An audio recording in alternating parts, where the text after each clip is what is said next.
título sobre estados excitados na conjectura desse CFT e no tempo real. Agora eu vou explicar por que essas palavras, tempo real e por que os estados excitados. Esse é um trabalho que a gente fez, que acabou no fim do ano passado, com o Pedro, que é meu aluno do doutorado, e Jason Silva, que é meu colega da Plata. Mas eu quero, assim, antes de mais nada, dizer que minha intenção assim, dessa palestra é... Bom, não sei até que ponto todo mundo que está aqui mais ou menos conhece a conjectura, a DCCFT, ou a conjectura de Madacena, mas eu também um pouco que... Minha intenção é contar as coisas de uma maneira... desmitificando um pouco a DCCFT, de maneira que fique... Às vezes parece que falar da conjectura de Madacena e tal, fica aquela coisa da teoria de cordas, que como assim, só para uns poucos escolhidos, não é nada disso. Aliás, eu acho que uma vez que a gente, por exemplo, não precisa mais, acho que uma das grandes coisas da conjectura, é que não, se bem ela é uma coisa que foi concebida no contexto da teoria das cordas, eu acho que a pessoa pode trabalhar perfeitamente na conjectura sem ser especialista, né, em cordas, teoria de cordas.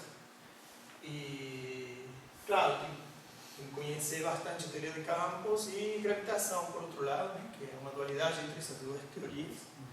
E, então, tipo assim, eu vou falar basicamente das ferramentas mais importantes que tem a conjectura, ferramenta para fazer cálculos. Assim, que às vezes... Também tudo fica num nível muito teórico e assim as pessoas dizem, bom, é uma equivalência entre a teoria da gravitação, que vive na ADS e tal, mas assim, não sei se todo mundo sabe como é que se usa, como é que se fazem contas, como é que se evaluam as coisas, assim. Meu objetivo primário é isso, mais do que avançar demasiado no tecnicismo, talvez, do nosso resultado, assim. Mas assim, eu vou tentar explicar isso. Então, vou falar das motivações. Bom, primeiro, eu vou falar da ferramenta fundamental na DCCFT, que é a fórmula de Witten. Todo mundo conhece como a fórmula de Witten, ou a receita de GKPW, que é de Buxer, Kleban, Polekov e Witten. Esses três caras fizeram independente do Witten, mais ou menos. É uma prescrição para fazer cálculos, para relacionar coisas da teoria de cordas ou de gravidade, que vive no Bulk, que é um espaço que, em geral, bom, todo mundo sabe que é um espaço da ADS, mas vou falar com mais precisão o que significa isso. E que essa parte da equação, isso aqui é uma fórmula que tem aqui a informação sobre a ADS, e essa parte é a informação sobre a teoria conforme. E isso que está escrito desse lado aqui é a função de partição dos campos que vivem em um Bulk, num espaço-tempo da ADS, de Anti-de-Sitter. Eu vou assumir que mais ou menos as pessoas sabem que é um espaço-tempo da Anti-de-Sitter. É como falar espaço-tempo chato, só que em vez disso é um espaço-tempo que tem uma borda assintótica, né? Assintoticamente tem uma borda, ele termina. E a versão euclídea desse espaço-tempo é a que se usa nessa fórmula fundamental, que é a fórmula extra do Witten. A versão euclídea, e daí vem uma das motivações do nosso trabalho, porque existem generalizações desta fórmula para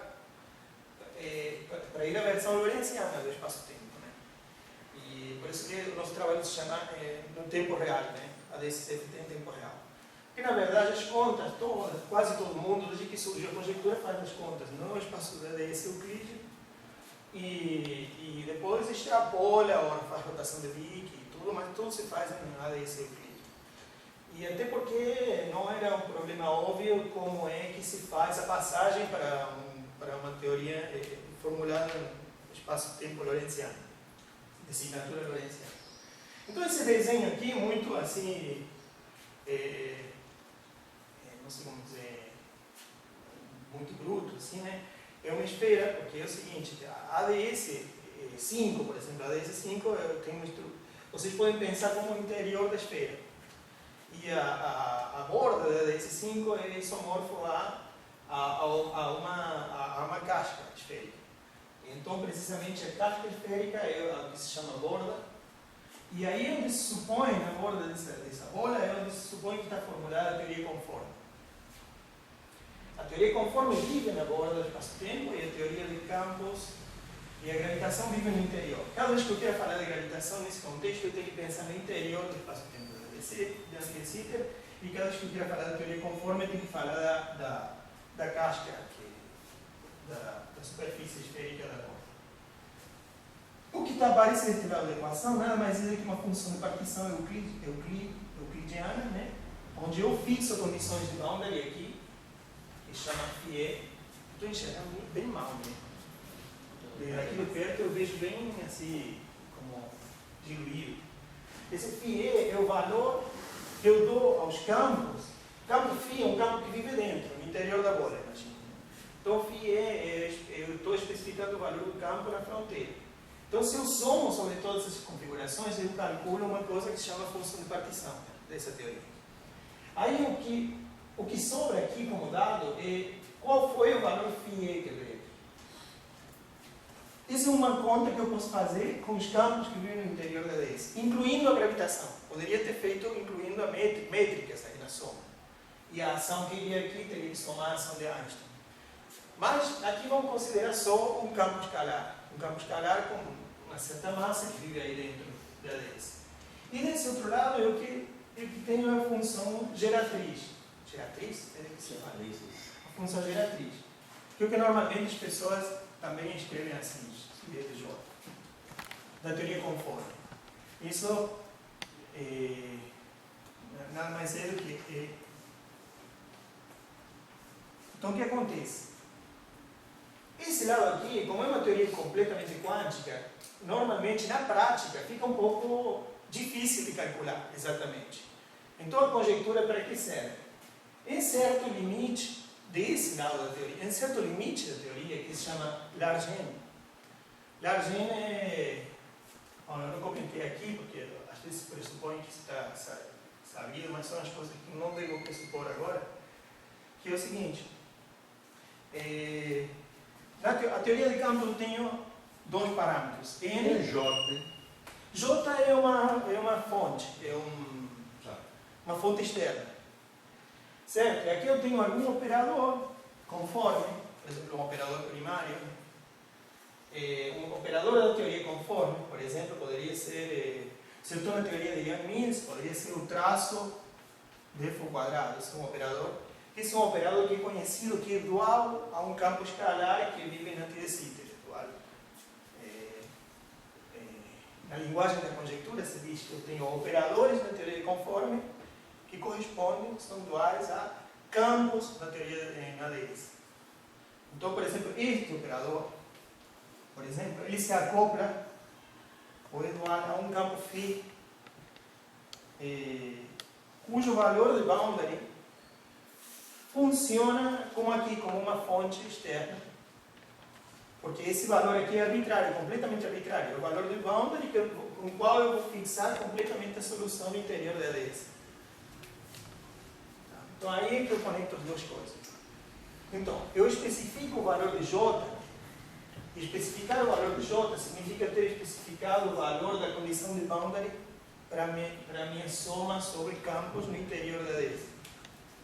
Então, conecto a fonte externa da teoria conforme com a condição de boundary, com a condição de contorno, para o campo que vive no interior da DS. Aí está a conexão. De alguma maneira, essa ferramenta, Maldacena formulou como uma coisa assim, simplesmente, como dizer, HDS é igual a HCFT.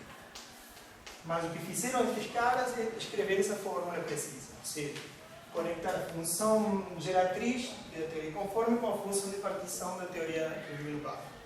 Dizer que são mais ou menos a mesma coisa. Então a relação entre uma coisa e outra permite que eu faça cálculos desse lado aqui, que é mais fácil de fazer cálculos, e possa inferir coisas sobre a teoria quântica conforme. Por exemplo, eu derivando n vezes com relação a J, o que eu obtenho é correladores. Correladores da teoria conforme. Por exemplo, eu posso derivar com relação a J duas vezes, eu vou ter O de x1, O de x2, depois evaluo em J igual a zero, né? Faço o limite. E do outro lado, eu posso calcular explicitamente a função de partição com relação a φn. Eu estou falando J o tempo todo, mas J não é outra coisa que eu falei antes, é o mesmo. É o mesmo número. Aí eu calculei a função de partição e eu consigo, derivando também duas vezes com relação à condição de contorno, eu calculo este cara explicitamente. E assim funções de n pontos. E por aí vai. Só para entender um pouquinho.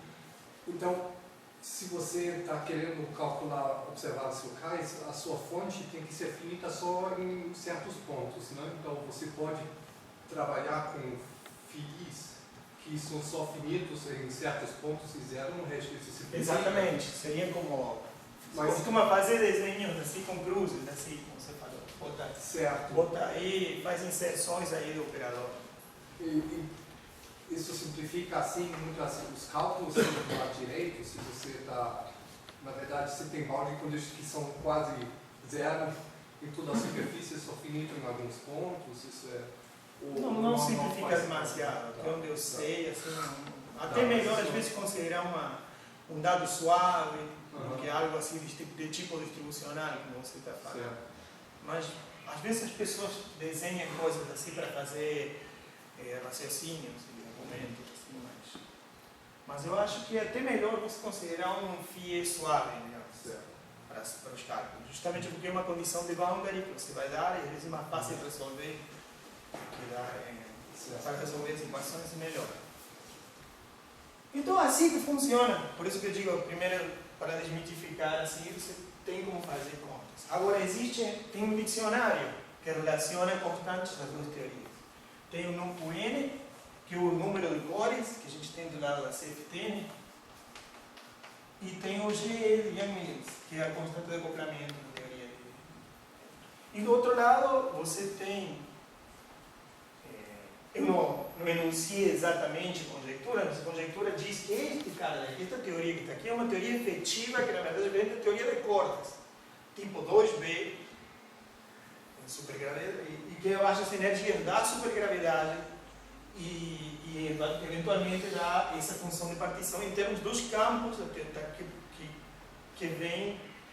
que são herdados da teoria de cordas. Mas assim, todo mundo considera desse lado aqui supergravidade, evidentemente. Pouca gente faz coisas com cordas, a nível de cordas concretamente. Todo mundo diz, bom, aqui tem a teoria de supergravidade, temos os campos da supergravidade e tem uma gravitação também incluída ali. Essa é a maneira que se aborda normalmente. Então, desse lado aqui eu tenho mas eu vou falar, tem a constante de acoplamento de cordas e tem alfa prime, que esse é essencialmente o que? É a longitude da corda. Então, estes dois conjuntos de constantes estão relacionados com o dicionário. O dicionário é mais ou menos o seguinte: G de Strings é G de Mills ao quadrado. E todo o que eu estou escrevendo não seria da paleta do seminário original, porque são coisinhas assim um pouquinho mais, que são o ABC da conjectura, que normalmente não se fala, mas eu vou falar. Aí, por outro lado, tem G de Mills ao quadrado vezes N, e a constante de acoplamento de Toft, que isso é R sobre LS, acho que é 4, nunca lembro bem, mas enfim, alguma potência aqui. Então, o que significa isso? Se eu tomo largem limite, como está ali escrito, significa, mas eu mantenho constante esse número aqui, que é a constante de acoplamento do Toft. O que vai acontecer é que a constante de Young-Mills vai a zero, o que significa que GS vai a zero, o que significa que os loops que eu tenho que considerar na teoria de gravitação do lado do ADS, que não tenho loops nesse limite. Isso significa que eu estou considerando a minha teoria a nível semiclássico. A nível do lado direito, a minha teoria é semiclássica. Aí vamos falar. Então, é nesse limite que se fazem contas, que o pessoal sabe fazer contas. Esse limite mais entendido e conhecido conhecido da conjectura. Então o que acontece? Esse cara aqui, que era uma função de partição, virou simplesmente isso. Aqui o que é a ação euclídea pelo campo φ, evaluada numa solução clássica das equações de um campo φ que eu digo que está ligado aí dentro, com essa condição de boundary. Então qual é o problema agora? O problema consiste em resolver as equações clássicas de movimento do campo φ, enfiar aqui dentro, evaluar o shell, e isso ficou como função de φ, que é o dado que está aqui fora. E aí eu tomo essas derivadas que eu falei aqui assim, antes, que eu acabei de apagar aqui, tomo as derivadas, sempre estou calculando as funções de correlação que correspondem à teoria conforme, da qual eu não sei muita coisa. Então consigo calcular coisas de uma teoria fazendo contas com a outra. Beleza, então uma das motivações disso é, primeira motivação, existe uma versão disso a tempo real, ou ADS que seja lorentziano. Isso é uma coisa. Marcelo, do ponto de vista do lado esquerdo, né, do ponto de vista do Yang-Mills, então você está supondo que o máximo que você tem seria Yang-Mills, matéria acoplada a Yang-Mills, mas você não poderia, por exemplo, ter alguma coisa como um potencial de Higgs. Você teria aí quebra da simetria conforme, isso aí seria proibitivo? A simetria conforme se supõe que ela é bastante importante em toda essa então, brincadeira. O potencial de Higgs não seria bom, né? Que traz um parâmetro Quebra a simetria conforme, eu acho que não seria bom. Você não tem condição assim. Porque na verdade você se vincula às simetrias que você tem, simetrias globais, as simetrias que você tem aqui na CFT, simetria, os vetores de Killing que você tem na gravitação, né? Na gravitação. Então você tem uma mapa 1 a 1 entre essas. Isso é um dos primeiros checagens da conjectura, que bate nas simetrias desse ponto de vista. Então o que acontece? Eu acredito que, e uma parte importante disso que eu não falei agora, é que na verdade aqui implicitamente está a soma sobre todas as métricas também. Certo. A única coisa que, quando somos sobre todas as métricas, a única coisa que está fixa, que se pede, que é o ingrediente crucial da teoria, é que assintoticamente vá com ADS, perto da borda seja ADS. E aí essas são as simetrias de Killing que tem que ser respeitadas, assintoticamente. Aí eu acho que assintoticamente no bulk tem uma interpretação de ser a altas energias, na teoria conforme. Se você tiver em ADS 5, o grupo de isometria seria SO24, né? E SO24 é o grupo conforme do lado de cá. Isso, é assim que se faz. Então é pelo lado assim, entendi, então não poderia ter. Aí, em princípio, não. Se você quebrasse isso, o que você estaria destruindo é as condições assintóticas, ou seja, já não estaria em uma ADS, estaria em algum outro comportamento assintótico, provavelmente. Entendi, obrigado. Certo. E aí, uma coisa que não falei, mas que é meio que se costuma dizer em folclore da ADS, é que esse estadinho que aparece aqui, o estado de vácuo da teoria de Yang-Mills, ou a teoria de Gauge, ou a teoria de conforme, que aqui sempre se fala de dualidade entre uma teoria de Gauge e uma teoria de gravitação, ou dualidade não somente CFT, ADS. Muitas pessoas entendem que qualquer teoria de Gauge é só uma generalização da conjectura que surgiu muito depois. Que qualquer teoria de Gauge que esteja desse lado é igual a alguma teoria de gravitação do lado direito, que se chama holográfica. Né? Isso seria Então, uma coisa que eu não falei é que esse estado que vive na CFT se supõe que corresponde a um determinado background fixo do lado da geometria. Ou seja, eu fixo cristalo e corresponde a uma métrica que está fixa. Por exemplo, o vácuo corresponde a ADS puro dentro do vácuo. Se aqui não tivesse o vácuo, por exemplo, tivesse um estado misturado, um estado térmico, por exemplo, um RO, uma matriz de densidade, sabe, uma distribuição térmica, se supõe que o que está lá dentro é um buraco negro com uma temperatura que é a mesma que eu botei aqui e que é assintoticamente ADS. Então, o estado que eu ponho aqui corresponde a qual é a deformação da ADS sempre que assintoticamente seja ADS. Até um buraco negro pode ir de maneira assintótica com ADS. Qualquer coisa. Então, se supõe que estado corresponde a vários. a uma configuração da métrica no banco. Bom, então a primeira pergunta que se faz é se essa fórmula admitiria que eu escrevesse isso no espaço-tempo lorentziano. E aqui aparece um pequeno problema, justamente, que é quando a ADS deixa de ser euclidiano para ser lorentziano, a topologia da ADS é um cilindro. É um cilindro. Em vez de ser essa bola que eu desenhei, é um cilindro. Agora, aparentemente eu não vou poder fazer mais isso que eu falei antes aqui. Ou seja, eu colocar um dado na borda não me determina a condição inicial e final das tapas do cilindro. Então eu não posso, em princípio, né, aí que está um pouco a motivação, a princípio eu não poderia, dando informação na borda do cilindro, na casca do cilindro, dizer quanto vale nas tapas do cilindro o campo para poder resolver dentro dos campos e poder fazer essa brincadeira que eu falei antes. Aqui, e no Euclídeo, está completamente determinado pela informação que eu estou dando na borda. Tá? Então, aí aparece a prescrição de Schengeris e Van Gils, que é uma maneira de generalizar essa fórmula A, que é o que eu acabei de falar agora. Ou seja, quais são os dados, o φ, sigma mais menos, vamos chamar sigma mais menos A, esse cilindro que eu falei, vou ter uma tampa aqui e outra tampa aqui. Né? Esse campo φL é o que é análogo que era o φE antes, que é o dado no borda assintótica. Agora, que dado eu tenho que dar aqui dentro? Para determinar unicamente uma solução e fazer a brincadeira que eu fiz antes, e generalizar a fórmula anterior. Então a pergunta bom, como funcionaria isso? Bom, agora então agora eu vou escrever que aqui é a proposta de Schengeris e Van Gils. E é isso aí. Que é muito parecido à fórmula que eu escrevi antes, no caso Euclídeo. Aqui tem o vácuo, aqui tem o vácuo. Só que aqui, observem que já no limite de Lagrange, né?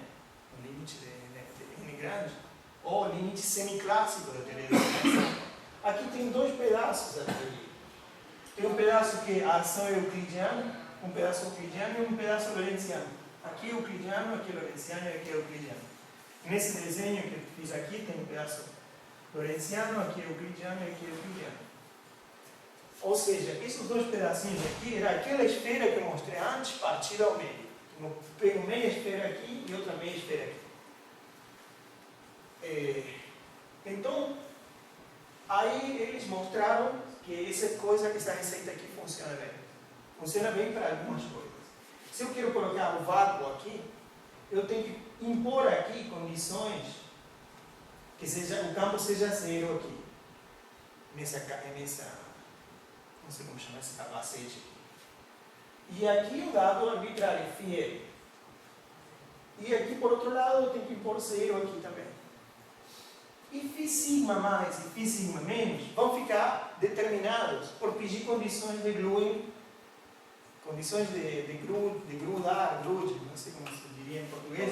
Colagem. De colagem, que o campo seja contínuo aqui e o momento canonicamente conjugado, né? Onde cola os pedaços da unidade. Só que observem que a configuração do espaço-tempo que eu tenho que ver agora, que eu tenho que resolver o problema, ele tem uma parte que é euclidiana e uma parte que é lorentziana. Eu estou misturando signaturas. Estou construindo uma geometria que mistura signaturas. Aí é onde eu acho que começa a aparecer as coisas bonitas desse formalismo. Então, esse φ sigma menos que eu escrevi aqui, φ sigma mais, eles ficam determinados por essas condições. Este é completamente arbitrário, e aqui aparece um zero. Esse zero que aparece aí tem a ver com a condição de borda que eu impus aqui. Ou seja, eu dividi aquela esfera euclidiana em dois pedaços e no meio inseria um cilindro lorentziano. Para que serve isso? Bom, a primeira coisa que eles demonstraram é que o propagador, porque esse cara aqui vai me dar, quando eu derivar duas vezes com relação a φ, ele vai me dar o propagador de Feynman. O propagador de Feynman aparece exatamente, ele fica completamente determinado quando eu resolvo esse problema. Isso eles mostraram. Desculpe, eu vou reformular o que estou dizendo. Suponha que eu não considere esta parte aqui. Eu resolvo o segundo só. Eu posso resolver um problema onde eu dou aqui condição de contorno arbitrária e dou condição arbitrária e resolvo o problema. Só que existe essa ambiguidade. Eu vou mostrar agora com contas o que significa essa ambiguidade. Tenha isso em mente. Existe a ambiguidade de que dado eu tenho que dar aqui. Essa ambiguidade de que dado eu tenho que dar aqui é que tem a ver com se eu estou calculando o propagador de Feynman ou outro propagador desse lado. Então a gente vai mostrar que quando eu considero essas capas aqui, essas metade de laranja aqui em cada lado, isso fica completamente determinado e o que aparece aqui é precisamente o propagador de Feynman, quando eu faço. Então fica completamente não ambíguo o cálculo que, digamos, o correlador desse lado aqui Marcelo, a ambiguidade está, por acaso, ligada ao fato de você estar lidando ali com a métrica lorentziana? Isso. É a métrica que está definindo essa ambiguidade, né? É isso. Aí está a ambiguidade, porque... Mas o interessante é que essa ambiguidade está relacionada com que condição inicial e que condição final eu estou fixando ali no barco. Aí, desse lado aqui, se eu escolher arbitrariamente, eu não considerar esse dado, não construir essa geometria que eu estou mostrando aqui, eu poderia considerar dado arbitrário. Mas aí ninguém me garante que o que eu estou calculando deste lado é o propagador causal entre um... Mas essa métrica lorentziana, ela tem, por exemplo, uma única assinatura temporal? Sim. Uma única temporal. Tá. Sim. O espaço interior ADS, ele é um espaço-tempo normal, com uma direção temporal. Uma direção temporal. Isso é uma assim, confusão bastante comum, porque o espaço-tempo da ADS, ele se define como uma superfície embebida em um espaço com dois tempos. Isso. Mas é só uma maneira de defini-lo. É como eu posso definir uma esfera implicitamente, uma maneira de definir implicitamente. Mas quando eu resolvo, um tempo fica só um tempo, na verdade. Certo, e aqui também, a teoria que vive aqui na borda, a teoria que conforme que está evoluindo assim, né, também tem um tempo só. As duas têm um tempo só. As duas estão avançando assim. E nesse desenho eu estou considerando coordenadas globais. Isso é uma coisa que eu não falei, porque também se usa coordenadas de Poincaré. E o desenho é um pouco deformado, diferente, tipo uma cunha assim. Bom, agora, eles também conjecturaram algo. E aí vou começar já a vender um pouquinho do que a gente fez. Primeira coisa que a gente fez é, essa regra aqui parece um pouquinho estranha. Será que dá para derivar ela de um tratamento mais fundamental? Porque é um pouquinho estranho, você está colando pedaços. Então o que a gente fez foi um tratamento quântico, e mostramos que isso de fato tem que ser assim. Então deriva de uma coisinha mais fundamental. Dá para derivar ela. Então a gente construiu uma derivação. Mas a conjectura mais interessante que eles propuseram é que aqui eu posso considerar diferentes estados inicial e final. Desde que o que eu mude aqui é essa condição de contorno aqui. Ou seja, o que eles estão dizendo? Se eu ligo uma fonte aqui, não trivial, nessas partes aqui, talvez, disseram eles, o que eu estou mudando é que aqui não está o zero, senão que é um estado excitado da teoria conforme. Bom, agora eu vou contar que o nosso trabalho consistiu que nós mostramos que isso é assim de fato, mostramos a conjectura de maneira explícita e além do mais mostramos a forma desses estados, que são, e mais ainda, que se a teoria que eu considero no Vale é uma teoria livre, esses estados são coerentes.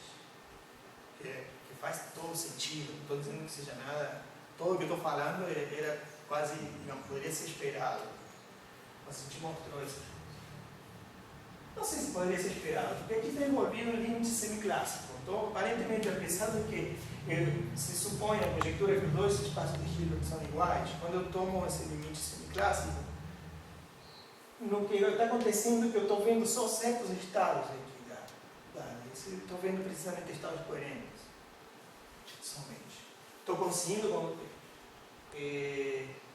excitar, colocar estados excitados aqui, mas não qualquer estado excitado, sino coerentes, que são estados semiclássicos. Bom, então a coisa natural que eles propuseram é: será que eu tenho estados aqui simplesmente por mudar essa condição de boundary.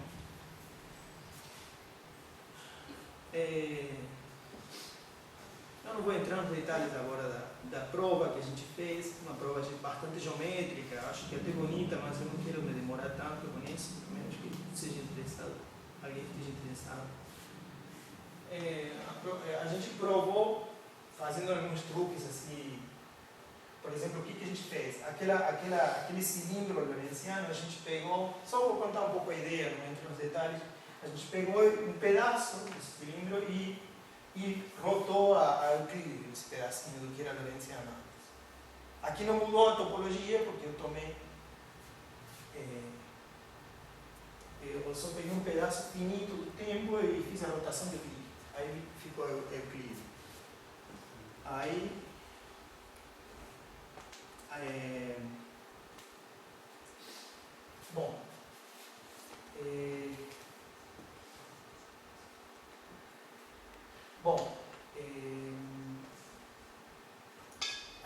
O que eu tinha anunciado primeiro, que essa coisa aqui eu posso derivar de princípios mais quânticos, é o seguinte: se eu considero aqui o estado de vácuo e aqui, eu tenho que assumir que do lado do vácuo também vai o estado fundamental. E aqui o que tem é um propagador que vai de T menos a T mais. Né? Então, essa coisa aqui no limite semiclássico é o que vira essa expressão daqui em cima. Por quê? Porque esse cara psi0 é o que vai virar essa ação aqui. Não sei se isso está claro para todo mundo, essa parte eu posso explicar um pouquinho melhor. Isso tem a ver com uma coisa que aqui é um pequeno link com o formalismo de Hartley-Hawking, que eu acho interessante, que vai ser finalmente um nicho do nosso trabalho. Hartley-Hawking, não sei se vocês sabem, fizeram um formalismo pelo qual dá para construir uma função de onda que envolve gravitação e que tem a ver que é a função de onda do estado fundamental da gravitação. Como é que se calcula isso? Considerando a ação Euclide da teoria. E, na verdade, é o seguinte, vou escrever aqui melhor, porque não está suficiente informação no PowerPoint. Mas isso que eu vou falar agora é até verdade para a teoria de campos comum.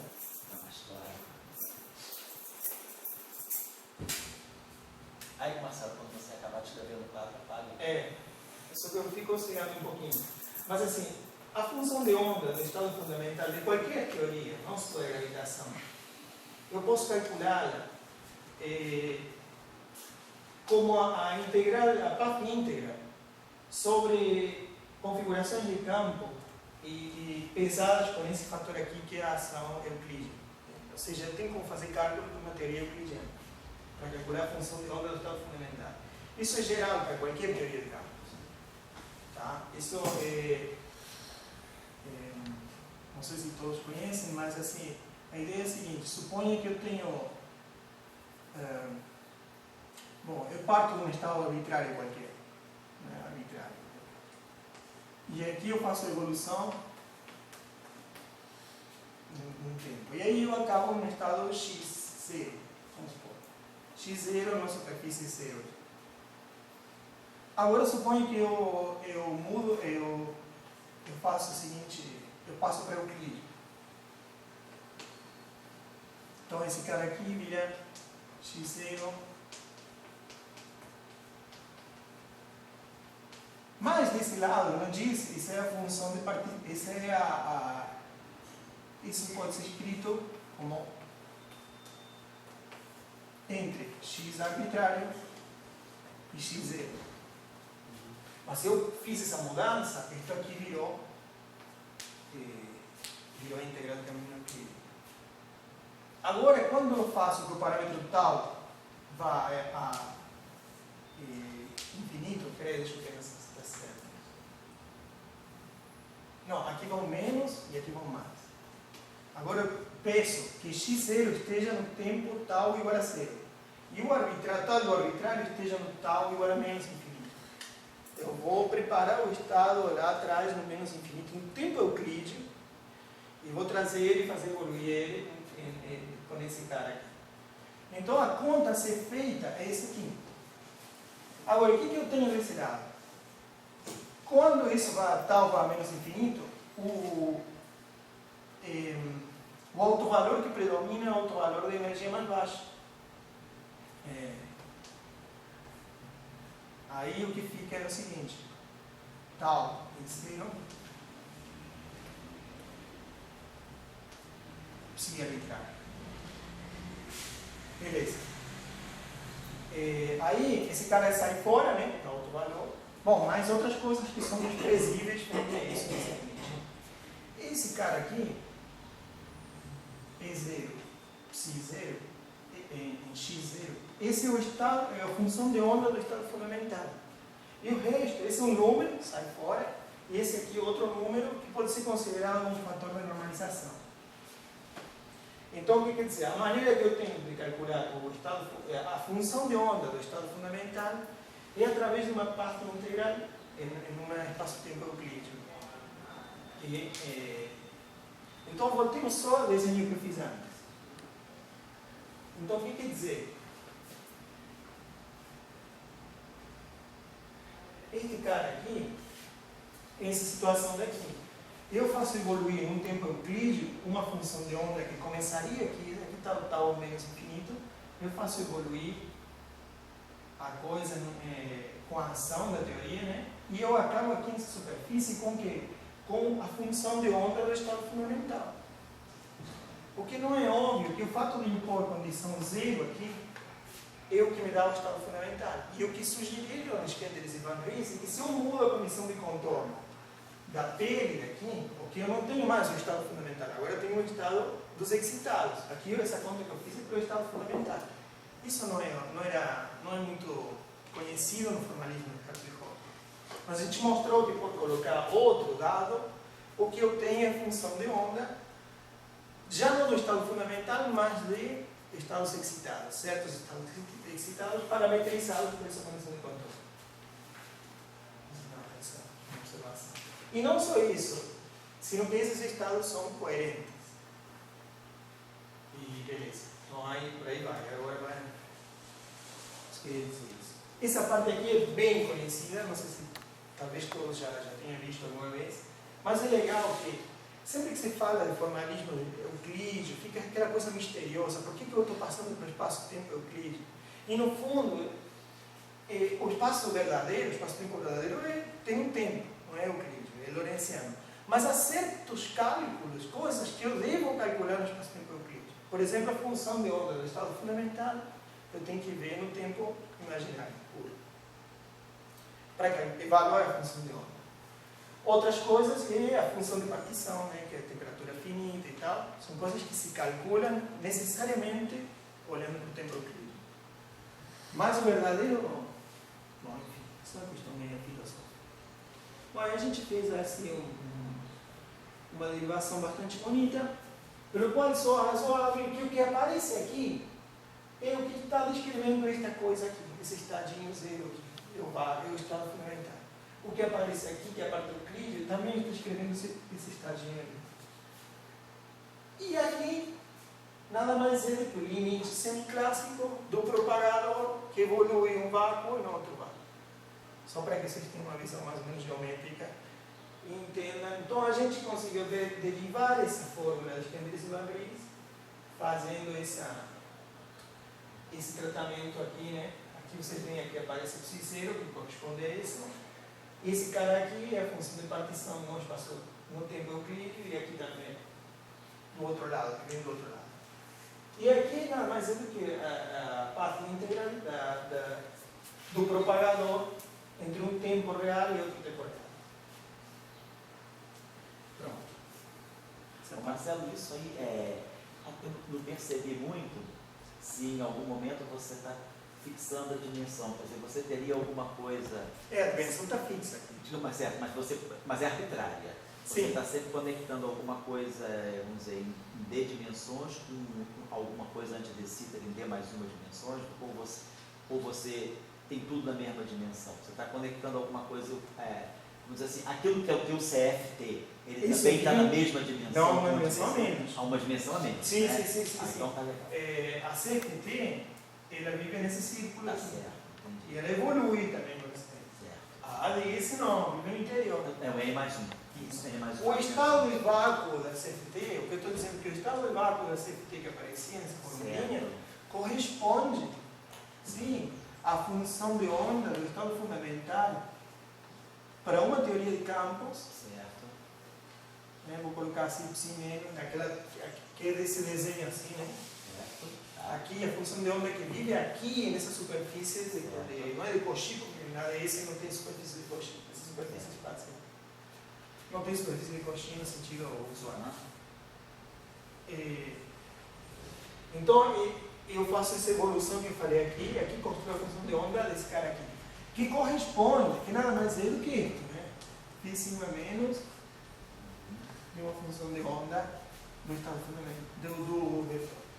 Esse cara aqui, esse é um estado que está no espaço de Hilbert, digamos assim, de ADS. Certo.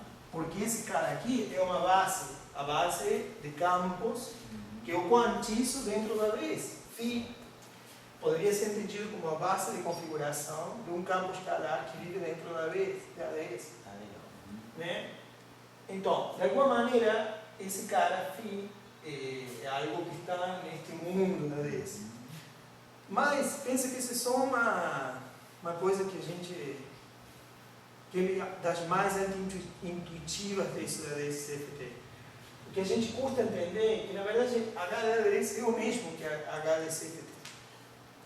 Ou seja, são o mesmo espaço de Hilbert. Então, o estado de cinzeiro é o mesmo que este estado. Só que eu estou usando uma base, é como uma questão de campo, de mudança de base. Estou usando uma base de objetos que só consigo definir dentro de ADS. Tá certo. Agora, a dimensão desse estadinho que você falou aqui, Certo. esse é um estado que, aliás, isto tem a ver com a quantização radial, né?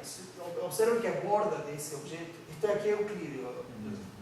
Então, a borda desse é um círculo, né? Quer dizer, suponha que isto é 2 mais 1 aqui. Tá. Isso aqui bom, 2 mais 1 aqui, a parte aqui é 3. 2 mais 1 a partir de que começa a andar o tempo. Isso aí, tá certo. E aqui, isso aqui é 2-dimensional, é um disco. E normalmente se associa o vácuo da CFT a origem do disco, que está aqui embaixo. Aí,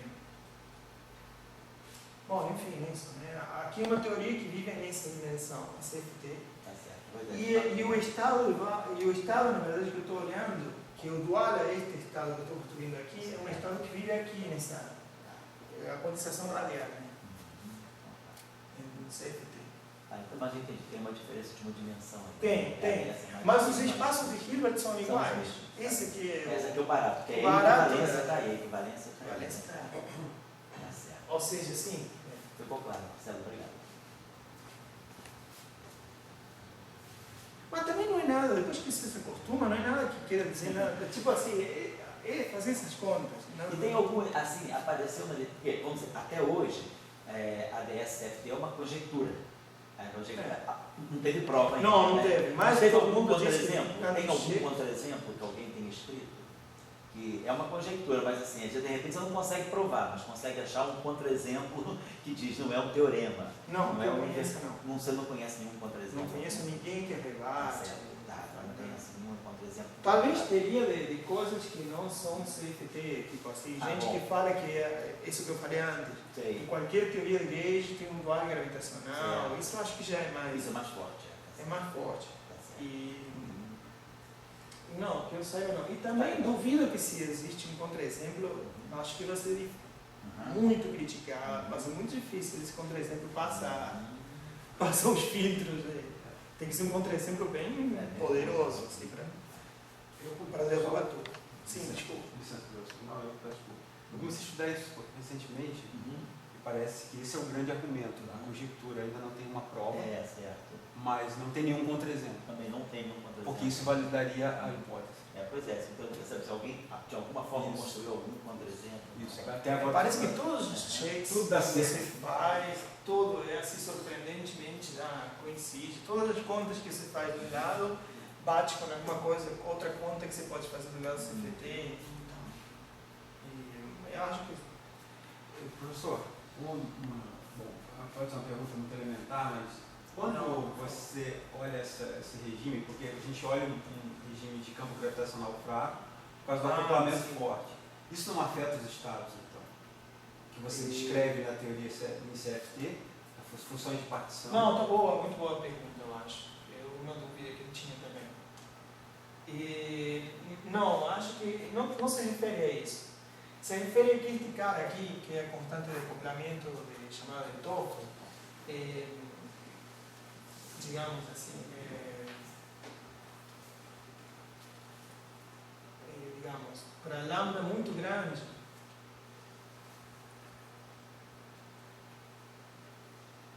deixa eu pensar bem aqui,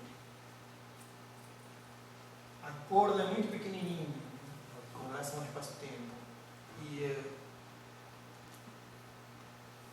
não sei como é que isso é um paradigma que é meio difícil para mim, honestamente, de descrever, mas acho que está relacionado com que eu posso ver, quanto mais pequeno, digamos, quando eu posso ver isso aqui, esse parâmetro aqui, descreve de alguma maneira quão string é a tua teoria.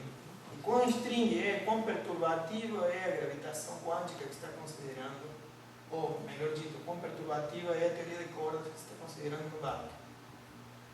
E ao mesmo tempo, isto é um regime forte na teoria de Yang Mills. Mas eu acho que não vejo como que... Esses estados podem ficar... não vejo dessa maneira. Essa é outro barato. Essa interpretação é algo meio que, para mim, não é muito claro. O que quer dizer quando o pessoal disse isso, forte, fraco, mas para mim, quer dizer, eu tenho certeza que quer dizer, se refere a essa constante, que é muito, muito grande isso, quer dizer cordinhas muito pequenas. Mas eu não sei, aí fala de forte, fraco, isso não é algo que não está muito claro por que é assim também. Obrigado.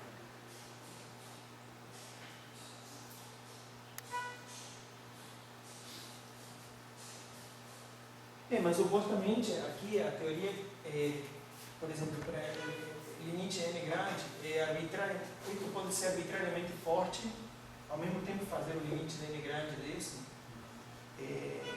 Porque você Significa olhar teorias quase livres, né? Teoria do lado básico. Por causa do acoplamento. Por causa do acoplamento. Eu acho que tem a ver com isso. Não sei muito bem. Fábio. Não, é que me parece assim, se você considera o lambda grande e ele é pequeno, significa que você pode considerar a supergravidade só. Você não precisa considerar a física de cordas, porque você está no limite de teoria de campo. Isso. Então você pode olhar a teoria como uma teoria de campo. Você não precisa considerar correções de cordas, porque a sua corda é um ponto. Então, portanto, você perde toda a dinâmica de vibração. Então é a mesma coisa que tomar alfa prime da zero, né? Certo. Bom, aí continuando, só para não entrar em todos os detalhezinhos que estava falando antes, euclidianizar, voltar e tal. Bom, só para falar um pouco qual é o truque só, que se lembra que eu tinha falado que essa parte aqui eu vou fazer a rotação do Vic para Euclide, o truque considerar depois que aqui é zero e aqui não é zero, mas agora todo esse pedaço é o que eu posso considerar o pedaço Euclide. Só que agora, em vez de ter aqui que zero, eu tenho algo que é não trivial ali, eu posso mostrar que como é, isto é o mesmo espaço-tempo, na verdade, de que qualquer outro espaço-tempo que eu tivesse tomado um dado, é difomórfico, qualquer outro espaço-tempo que eu tivesse tomado um dado aqui não trivial, porque essa semibola eu poderia ter reduzido ela a ser super pequenininha e isso aqui muito grande.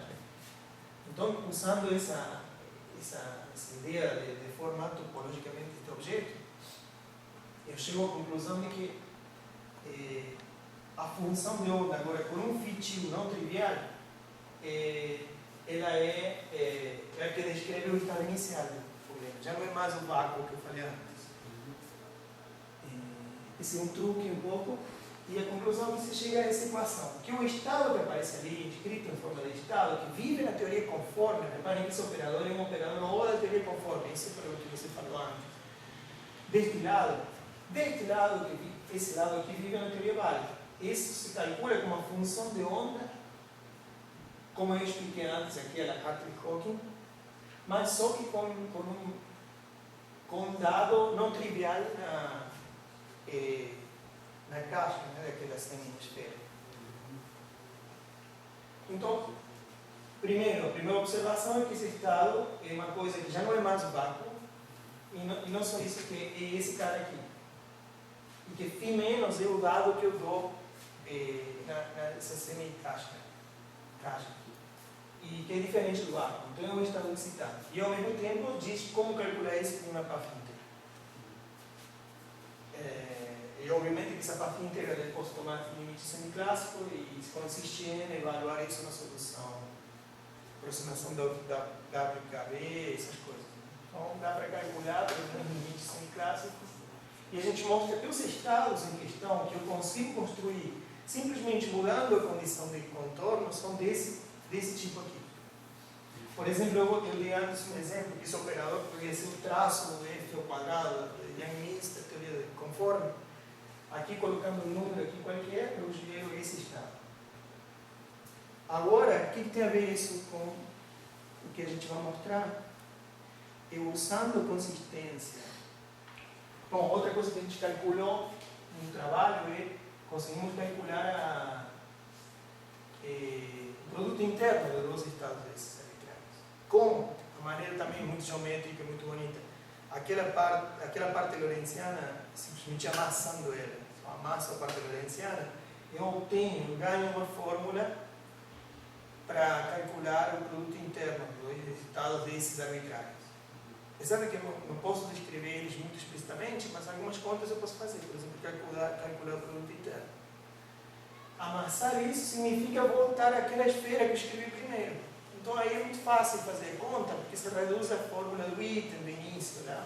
Em que eu tenho só uma esfera, e aqui o dado que eu dou aqui, e o dado que eu dou aqui são naquele φ do início que eu falei no início. Mas então significa que você saiu vamos dizer, da descrição lorentziana para euclidiana? Significa que eu comecei quando eu tinha uma prescrição euclidiana, eu me inventei uma maneira de fazer cálculos, incluía ali um pedaço lorentziano. Isso. E aí o que eu ganhei? Consegui a vantagem de conseguir escrever estados nesse sistema, porque na versão Euclide eu não sei muito bem o que eram os estados. Só que conseguia calcular valores esperados de correladores e coisas assim. Eu não tinha muita clareza do que eram estados. Agora eu sei que esta metade aqui, com um dado arbitrário aqui, me dá um determinado estado, assim que eu falei lá em cima, e eu consigo calcular, usando a fórmula do Wittgen, que é anterior a esta versão de Kendall-Silva-Ries, amassando a parte do cilindro lorentziano, eu consigo calcular o produto interno usando essa fórmula, que consiste nisso, onde esse aqui é o correlador, a função de dois pontos conhecida dessa fórmula do Wittgen. Esse G que está ali é super fácil, né? Aí não está escrito explicitamente, mas não é outra coisa que, por exemplo, se eu tenho um operador O como dimensão conforme delta, o que O de x ou de y, isso aqui é 1 sobre x menos y a 2 delta. Esse cara aqui é esse G que eu escrevi ali, que é o propagador euclidiano, correlador euclidiano, de dois campos φ que são duais a um operador de dimensão conforme delta. Então eu consigo calcular o produto interno de estados, desses estados, pelo menos dessa família de estados que eu consigo construir ligando condições de boundary nesses metais. E a métrica que você tem é positiva definida? A métrica, neste caso, quando se reduz, até a parte lorentziana, sim, porque é euclidiano. Mas se não, não. Se não. Mas aí, se não, também você não consegue construir a métrica, consegue? Sim, a métrica. Não, aqui nesta configuração que eu estou estudando é a ADS puro. A métrica é a ADS fixo. Isto nos dá a ideia de como Não, estou generalizar. falando da métrica do espaço de Hilbert. Quando você faz o produto escalar desses estados, a métrica sabe é positiva definida. Sim, aí vou a esse ponto, exatamente agora aqui. Tá legal, tá legal. Então dá para normalizar os estados, né? Enfim e tal. E uma coisa legal que a gente calcula é que ele tem a forma de uma exponencial de uma norma ao quadrado, onde essa norma é definida no espaço funcional, né? Dessa maneira, né? Aqui tem um produto interno em um espaço de funções definidas numa metade da casca esférica. Você entende? Suponha que eu tenho uma bola, pego um hemisfério só, defino uma função ali em cima, tal que vale 0 no polo, isso sim, não é qualquer função, vale 0 no polo, e decai a 0 no equador também, por questões técnicas. E aí esse produto interno é definido positivo. É aquele cara, basicamente é aquele módulo lá. Esse G é aquela coisa. Não, só que eu estou perguntando é o seguinte, porque se você do lado esquerdo está achando alguma coisa que é CFT, que é gauge, né? A gente às vezes tem um problema da métrica indefinida no espaço de Hilbert dos campos gauge. Mas, por exemplo, a pergunta é se isso te dá automaticamente você restrito ao setor positivo definido do espaço de Hilbert. Essa é a minha, porque isso acho que seria um passo altamente não trivial, né? Que é como um book tabloide faz isso. Um bom ponto pensar isso. Aqui, como a gente está simplesmente, o estudo esse que a gente fez, simplesmente consideramos um campo escalar, não consideramos uma teoria de gauge. Tá legal. Aqui o problema é consideramos, digamos assim, se agir no jargão da SFT, se diz que estou considerando operadores escalares, tá legal. que obviamente são iguais a campos escalares. Se eu quisesse considerar campos de gauge, Certo. aí eu tinha que considerar J's. Esses observáveis aqui seriam J's de correntes. JBIN, que se acopla um AMI, que vive dentro do bar. E aí a minha pergunta é: se a métrica saísse positivo definido, era bem interessante, tá legal. Mas na verdade, aqui é positivo. Aí não é, tem dúvida. E você vê que uma norma. E um ponto interessante é que o primeiro checagem, Primeiro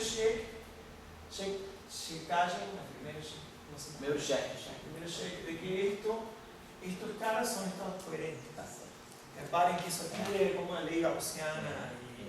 O produto dos estados coerentes deve dar isso para ser coerente.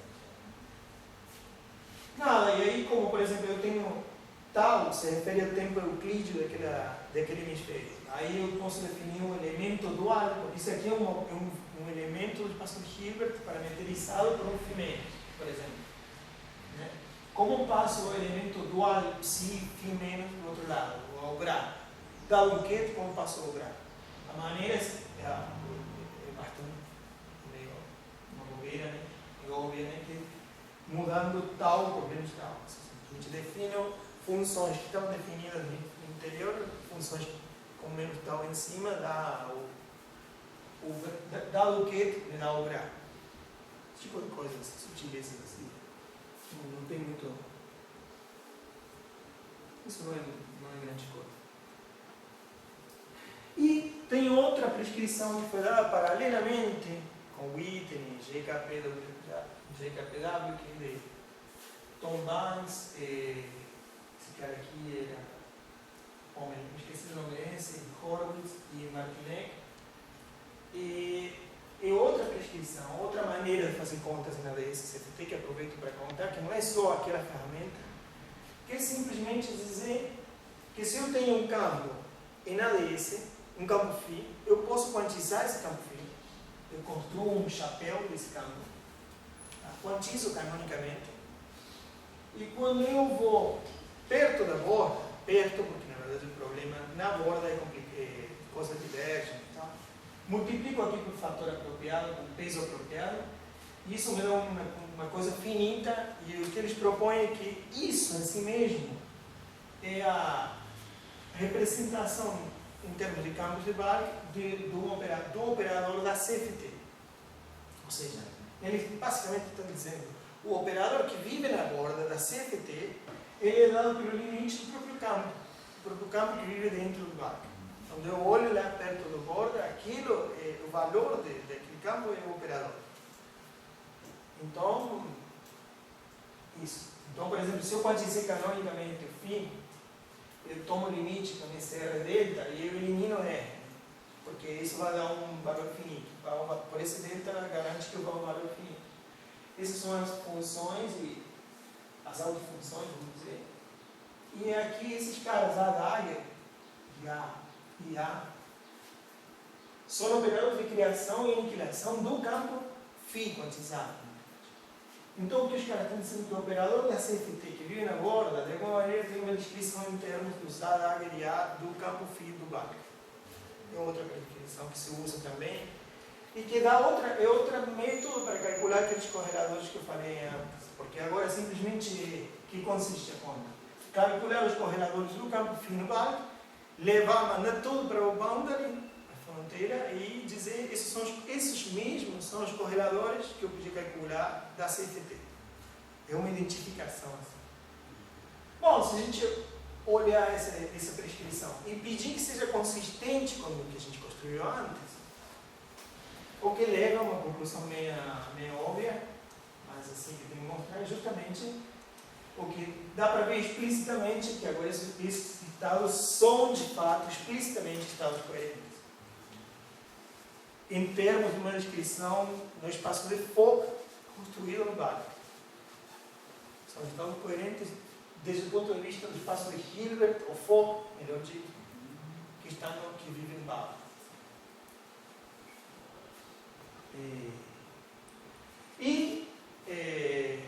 Bom, esses lambda são algo que dá para calcular dada a condição de boundary que eu dei, ou seja, dado um φ menos, eu tenho um perfeito estado coerente com esses lambda dados por essa quantidade, que depende do φ menos. Bom, agora algumas coisas eu vou pular, porque não vai dar muito tempo. Não, o desenho que eu fiz antes dá para representar como um caminho, um tempo complexo.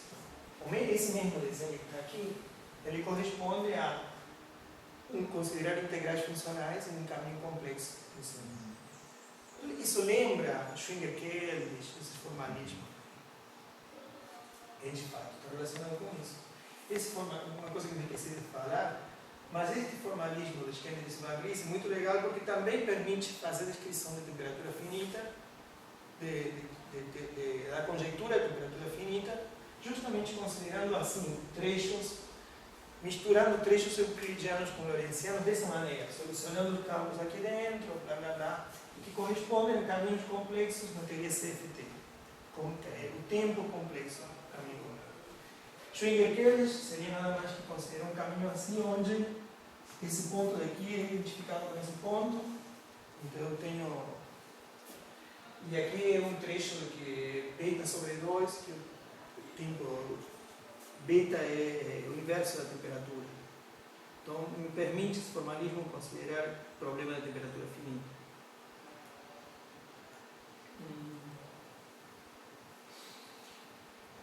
Bom, agora o que simplesmente, muito rapidamente, agora já é técnico, muito mais técnico, é resolver o problema, como se resolve o problema aqui, como se fazem contas, que é o que eu falei. Eu tenho que resolver as equações de campo para um campo φ aqui dentro, aqui dentro, aqui dentro, e finalmente colar. Um detalhe que eu não falei, de onde se lembra que eu falei que aqui havia que pedir que o campo fosse contínuo e o momento contínuo? Eu me esqueci de dizer naquele tratamento quântico, porque isso sai do tratamento quântico. Tá?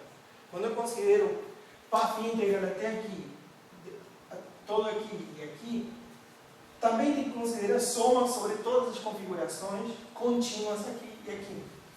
Quando eu considero essa soma, o que eu vou ter que considerar, por exemplo, assim, uma soma de φ sigma menos, por exemplo, é a exponencial da ação que tem φ sigma menos aqui, perdão,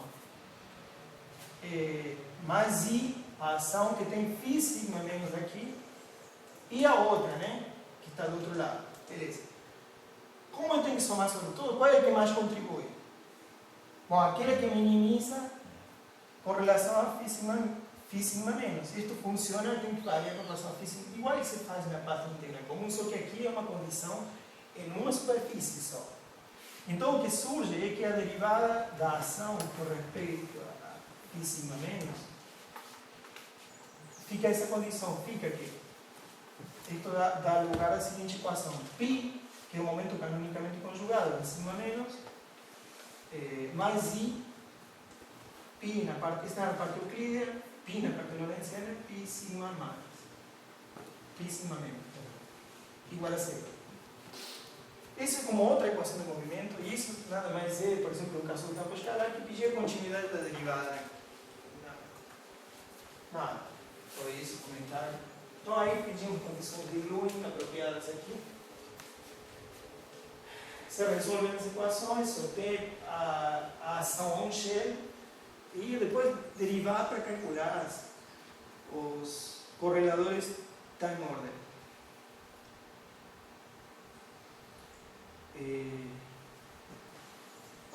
Aqui talvez uma coisa um pouco técnica, mas que vale a pena também mencionar, é que o comportamento das soluções perto da borda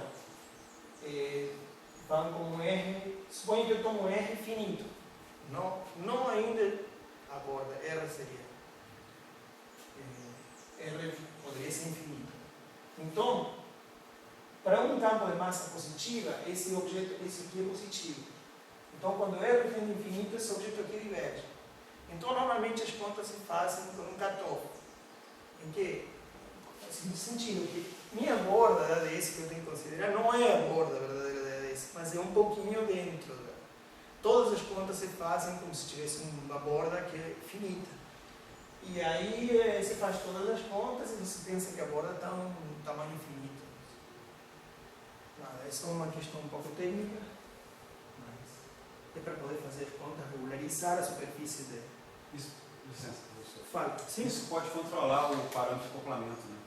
Se você limita o R ali na relação do acoplamento. Não, mas esse R não é esse. Ah, tá, ok. Esse é o R do radio de antecedência, que é uma perdão. inversa da constante cosmológica. Tem a ver com a região que você está interpretando. Não. Aqui, tipo, pegaram um epsilon, um catoffezinho que você faz para poder fazer as contas de maneira finita, porque eu quis mostrar aqui que o campo, todos os campos, por exemplo, naquela bola euclídea que eu fiz, todos os campos divergem quando você se aproxima da borda.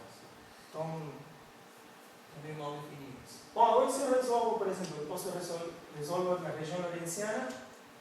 Essa é a métrica, que você perguntava como é a métrica, por exemplo, em coordenadas globais, que eu estou descrevendo o problema, se escreve dessa maneira. Tu vê que aqui tem um tempo lorentziano. E aí as soluções se escrevem dessa maneira. Soluções de um campo. E estas são as autofunções radiais. Só que existem soluções que nessa borda se anulam, digamos. Existem Fs que valem zero na borda. Então, obviamente, essas soluções não me servem para eu impor condição de boundary diferente de zero. Se eu quero impor φ diferente de zero, estas soluções são as que chamam normalizáveis. Ou seja, uma caixa, aqueles módulos normais que a gente conhece num problema qualquer de contorno. Soluções normais. Então, o que é isso? Isso nada mais são do que as raízes de impor isso aqui igual a zero. Quais são as raízes em ômega? Essas são as frequências, isso quantiza as frequências que eu posso ter radiais. As frequências. Né? Bom, beleza. Aí a solução lorentziana se escreve da seguinte maneira. Aí onde aparece a ambiguidade que eu falei que Skender e Silvandrei responder. A solução lorentziana eu tenho dada da seguinte forma. Aqui tem φ é... Bom, aquele desenho que eu fiz, φ é o dado aqui, né, um cilindro. Esse é o φ. Então, dado φ, eu tenho uma solução. Só que aparecem estes caras que se anulam. Então, quem me diz quanto valem esses coeficientes? Se, dada uma condição de boundary, que é φ, então o problema falta informação para determinar. O que falta? Justamente o que eu falei no início, falta informação de qual é o dado aqui e qual é o dado aqui. Esse dado vai me dizer quanto valem esses coeficientes das soluções normalizáveis.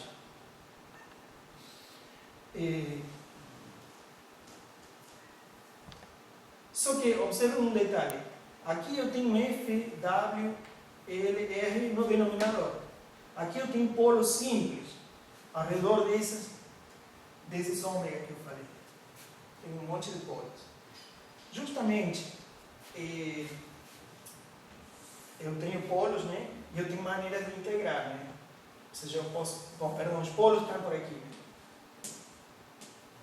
Como eu tenho que integrar em frequências? Esse é o plano complexo das frequências. Então, por exemplo, o propagador de Feynman é conhecido que é escolher a metade das raízes para lá e a metade das raízes para cá. O que quer dizer? Subir um pouquinho esses pontos e abaixar um pouquinho esse. Fazer um desplaçamento imaginário dos polos no eixo imaginário.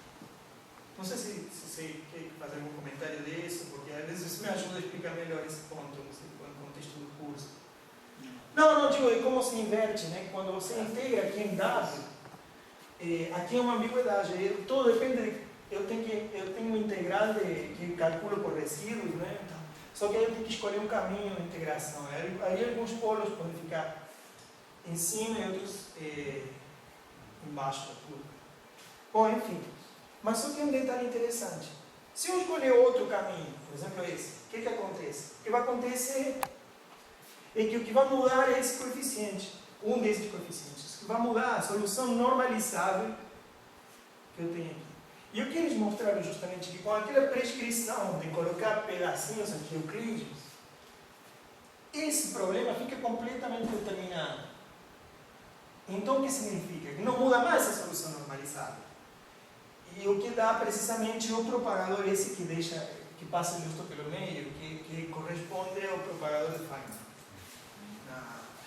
Então, o que eles mostraram é que com esta construção que envolve pedaços euclídeos com Lorentziano, eu tenho de alguma maneira o propagador causal.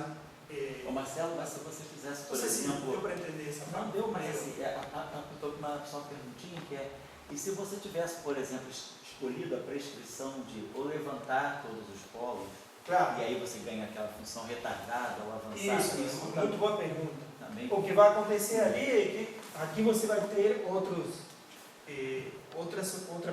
coeficientes. Sei. Cada vez que eu circunde o polo de outra forma, vai mudar são esses coeficientes. E aí o que significa? Aí a construção corresponde a não ter escolhido essa construção geométrica. Até construir, para ser honesto, não lembro qual é, acho que é a IMI que chama. Eu acho que uma que, acho que é assim, fluxo, não sei bem, não está no paper da esquerda desse Patrício, para ter propagador, por exemplo, avançado, retardado, coisas assim. Então, o que acontece? Para ter avançado ou retardado, o que vai mudar é a configuração aqui. Eu não tenho que fazer aquela geometria que eu fiz antes. Aquela geometria que eu fiz antes é que vai dar o propagador do Feynman. Se eu faço outra, sei lá, não me lembro bem qual é, estou falando isso, eu não estou lembrando do paper. Não, tudo bem, a gente tem se uma focou outra. nessa construção. Mas suponha que eu tiro essa parte aqui, não sei, eu faço, ou invirto o fluxo, não lembro bem como é que se impõe a condição de boundary. Mas aí o que vai acontecer é que eu vou ganhar o propagador retardado, avançado. Só queria mostrar aqui como ele está vinculado, considerar aqui a solução, essa parte homogênea, essa parte normalizada da solução, está vinculado à ambiguidade de como fazer a integração no plano complexo das frequências. E isso está vinculado ao ordenamento temporal do correlador, que se calcula do outro lado. Não, e finalmente está vinculado a que geometria, que combinação de pedaços de euclídeos com lorentzianos eu coloco no bar.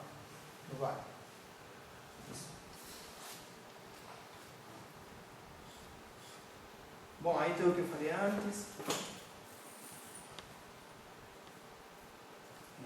Agora vocês poderiam dizer, mas você me falou que teu R não é o verdadeiro R. Então, que raízes são essas? Depende do R. Mas depende de uma maneira que decai mais rápido, propriamente rápido, quando o R é infinito. Então, os polos, digamos, assim, não muda nada. Deixa eu ver aqui sim. Na parte euclídea. Então. Agora a solução euclídea, por exemplo. A solução euclidiana é mais ou menos parecida, só que aqui, em vez de ter L mais, L menos, como tinha, tem só um coeficiente aqui de frequências normalizáveis. Quando eu considerava a esfera completa, euclídea, não tinha essa parte da solução. Não tem. O problema é completamente determinado por lá a condição de borda. É óbvio isso. Como eu parti a esfera em duas metades, uma metade só da esfera tem essa parte aqui, que dá a tal ambiguidade que eu falei antes. Então, depois das condições de Lewin, que eu falei, eles vão dar essas equações aqui.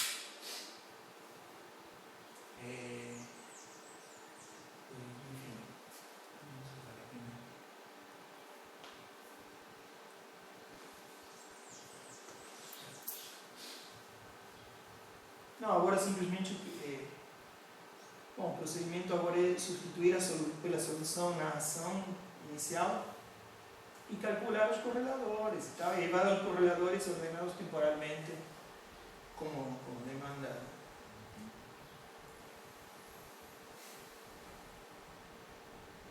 Pronto. Acho que Marcelo, quero ver se tem algumas. Só vou falar as conclusões e depois, se quiser, a gente discute mais algum ponto técnico. Mas o que me interessava mais é dar tá claro. Uma missão global. A primeira conclusão é que nós recuperamos a prescrição dos caras aqui a partir de analisar de maneira quântica de onde vem, né, de associar, de fazer do lado direito, do lado básico, um tratamento mais quântico. A regra dos limites Van Grish parecia um pouco mágica, essa combinação das geometrias, mas a gente fez uma análise de como é que quanticamente isso faz sentido, com todo isso que eu expliquei aqui da função de onda, que uma coisa significa a função de onda no barco, a função de onda inicial e final, dos estados iniciais e finais. Toda essa interpretação é meio que a gente que fez, assim, então. Claro, e depois achamos em geral esses estados, que são os estados excitados, que eles conjecturaram que seriam, né, de fato. E, bom, nós mostramos isso explicitamente. Uma coisa que eu não mostrei, mas se vocês não gostam disso, dá para ver que o valor esperado da função de um ponto é diferente de zero, né, quando você coloca um dado. Isso significa que você não está no estado fundamental. Então, de fato, é verdade que eles acharam que por ligar uma fonte ali você está saindo do estado fundamental. E nada, que todas as contas que dá para fazer com esses estados é consistente com pensar que os estados coerentes com esses outros valores. E o que eu falei aqui, link com Euclidean Quantum Gravity, e o que eu falei sobre a construção de Hartley-Hawking, porque a gente acha interessante essa coisa de que talvez dê para descrever estados excitados no formalismo de gravitação quântica euclídea, simplesmente impondo condições de boundary não triviais. Só que isso, pelo menos em espaços-tempo que são ADS, que tem boundary. Em espaços como D-Sitter, isso é meio difícil de dizer o que vai ser, porque não tem boundary, justamente boundary time-like. Né?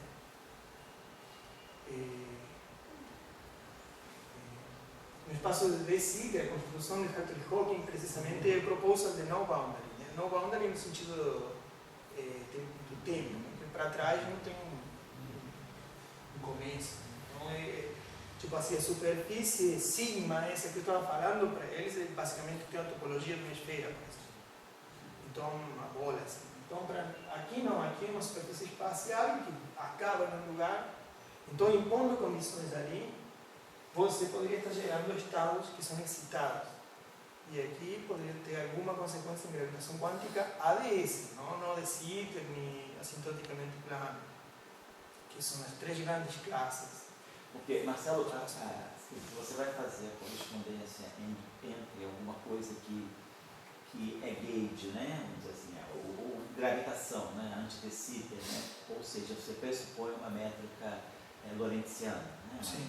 E aí você vai ter correspondência com um CFT, com uma conformal field theory, que seja também no espaço não euclidiano, lorentziano. Agora, se você por acaso tiver de partida definindo um espaço euclidiano, você poderia obter alguma coisa com De Sitter, não poderia? Porque sim, os grupos aí batem, né? eu acho que Sim, batem sim. Mas aí né, tem uma versão da conjectura De Sitter, tem, né? que é de Strominger, acho que é Strominger. Mas assim, não é muito aceito ainda. Entendi. Não é Também, eu muito acho que é fora daquilo que a gente imagina, que a gente quer Young Mills em dimensão não Minkowskiana, né? A gente quer Young Mills em espaço-tempo mesmo. Não, porque, apesar que eu estou perguntando, porque quando a gente vai estudar os instants, o setor não perturbativo, aí o Tião pode me ajudar, aí você vai para a parte euclidiana, né? Aí eu imaginava, se você está no setor, você quer estudar flutuações em torno de um instanton, não em flutuações em torno do vácuo trivial. Você vai para o setor euclidiano, mas aí se você tem Young Mills no setor euclidiano, você deveria ter na correspondência de gravitação alguma coisa como De Sitter, né? Era isso que eu estava pensando nesse sentido. Não sei, o único que isso aqui parece sugerir, se bem que também tem outras complicações, né? Parece sugerir que mesmo em gravitação, vamos supor, eu tenho aqui eu disse que a ADS é exato aqui, eu estava considerando só um campo φ flutuante. Suponha que o que flutua também é métrico. Isso que eu estou falando. Então, a princípio, se eu mudasse a condição de boundary aqui para métrica, né, que seja ADS mais uma perturbaçãozinha, por exemplo, a princípio eu estaria ganhando também, nessa descrição, estados excitados de gravidade. Não só o que provém da construção, que diz que vai ser o estado fundamental da gravidade, que é a função conhecida como função de onda do universo, um monte de se chamou de mil formas. Mas assim, isso também tem issues conceituais, porque se eu coloco aqui um H mini também, eu tenho que ter, isso não é assim, eu estou falando, mas tem suas coisas conceituais, porque aí eu estaria saindo de ser assintoticamente ADS. Então, não sei até que ponto eu posso manipular essas condições. Mas existe uma expansão de Pfefferman-Grafen, que é tipo, assim que eu, a uma distância, como eu falei antes, um R, a uma distância R finita, eu tenho subleading termos que são menos importantes, em que aparecem flutuações na métrica que podem ser consideradas como, e isso poderia se ter em conta de excitações de gravitação. Então a gente tem que ver isso. Uma coisa que a princípio a gente sabe fazer é isso que eu falei antes, calcular, poderíamos a princípio, isso é uma coisa que a gente está tentando começar, calcular, por exemplo, o produto interno de estados excitados de gravitação, com graves, coisas assim. E não, o que agora que a gente está fazendo um trabalho, terminando agora com o Pedro, que é considerar, eu falei campo livre o tempo todo, considerar uma interação aqui, a gente já está acabando esse trabalho, só pode escrever. E o que eu falei antes de estados coerentes, o estado coerente começa a se deformar, assim, por causa de interações, deixa de ser coerente e aparece um squeezing do estado, que isso. Por que você coloca Φ3 e não F3 que está escrito? Φ3. Por que não Φ4? Porque era que conseguimos fazer as contas. O 4 é muito mais difícil. É Sim, bem mais difícil. E tem um paper de Rastelli e outros que já fazem contas com V3, a gente aproveitou aquelas integrais, porque são integrais complicadas.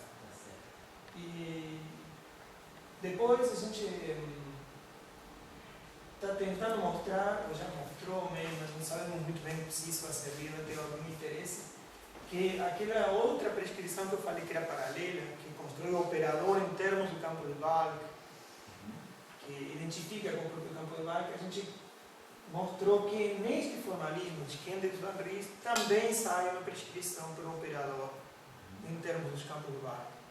Isso é uma coisa, mas ainda está assim meio que anedótico, porque não achamos que sirva para muita coisa. Porque que traga nada novo, entendeu? Ainda.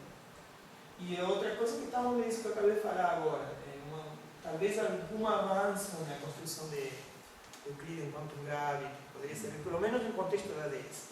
No contexto de De Sitter, o que eu disse, estava dizendo, nós não temos êxito. Não sei o que é essa borda timeline, decíder ou no espaço plano. Não sabem.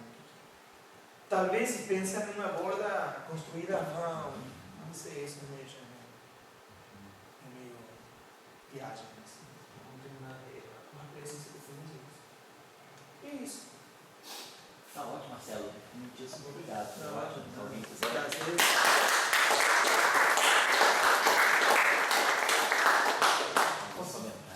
Fala aí, Marcelo. Fala aí, Só uma por favor. pergunta assim que o que eu vi ultimamente muito é assim, sem essas out of time order correlation functions. E a pergunta seria, tem uma maneira como também estudar esse tipo de funções de correlações, assim que estão aparecendo no contexto bom, na matéria condensada.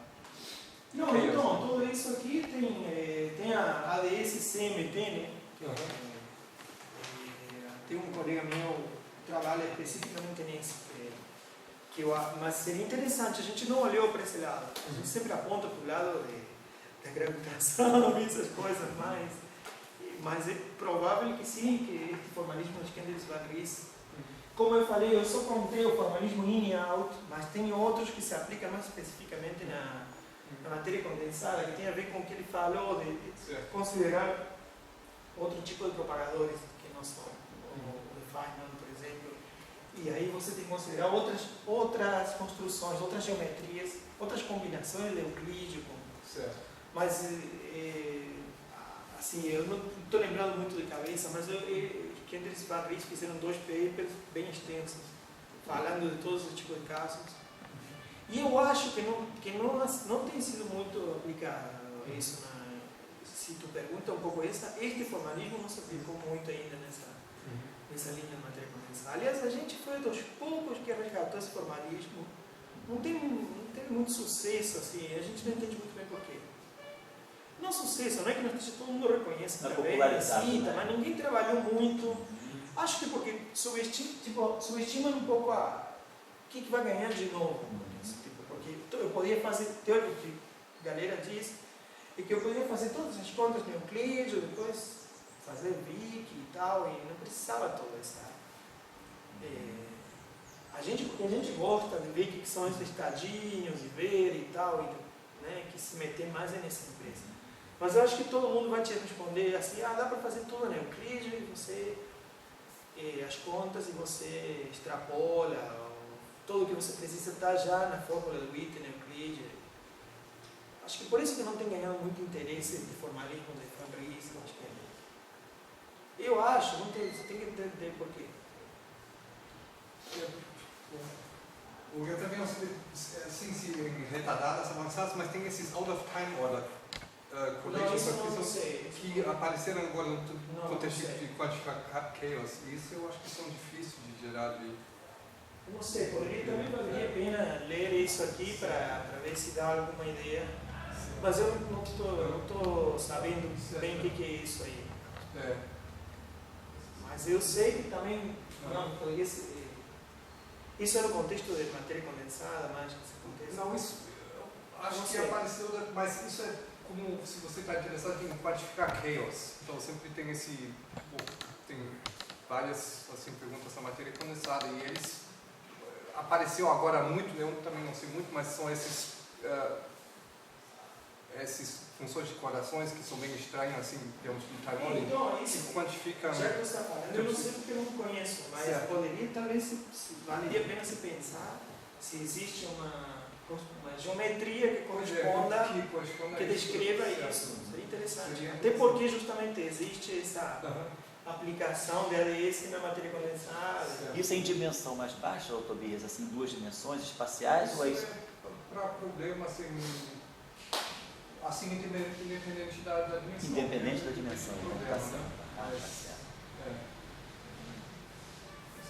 Estas contas a gente fez em 3 dimensões. Todo mundo fala que faz em dimensão arbitrária, mas sempre faz em 3, porque quase nada vai mudar, né? Depende da coisa. Quase nada. O Marcelo, a introdução de Fermat, por exemplo, se você vai estudar funções de correlação fermiônica, e aí você vai colocar do lado direito esses operadores no antidecíper, né? Então você vai ter que colocar Fermi diante de Cita. E colocando Fermi diante de Cita, a geometria, por exemplo, pode mudar, porque você pode ter que introduzir torção, ou você consegue manter a mesma conexão? Pelo que eu sei, nunca vi nada com torção na Não, mesa. a dessa, mesmo colocando Fermi, né? Nunca vi nada feito assim com torção. Mas é o que você fala, você costuma fazer campos fermiônicos do lado da CFT e do lado do arco, isso sim. Mas tem seus tecnicismos, eu nunca entrei nisso. Tudo bem, então para saber Mas eu sei que alguns coleguinhas lá da La Plata trabalham nisso de ferro. com os Fermi, né? Sim, posso te ver melhor. Nicolás Vou dar uma Grande, referência. se quiser, O ele grande, trabalha né? com isso. Legal, posso dar uma olhada no Eu peixe. já trabalho com isso. Tá legal. Ele está mais interessado nisso da matéria condensada, nessas aplicações. Fato. Tá certo. Falou então. Ricardo. Não, uma pergunta, talvez. Logo no início você está fazendo, calculando você tem um operador lá, local na CFT, Sim. e ele obviamente tem que aparecer do outro lado. Minha pergunta é como ele aparece do outro lado? Você sabe a correspondência ou você chuta? Não, você tem um operador da CFT. Do outro lado, você tem campos.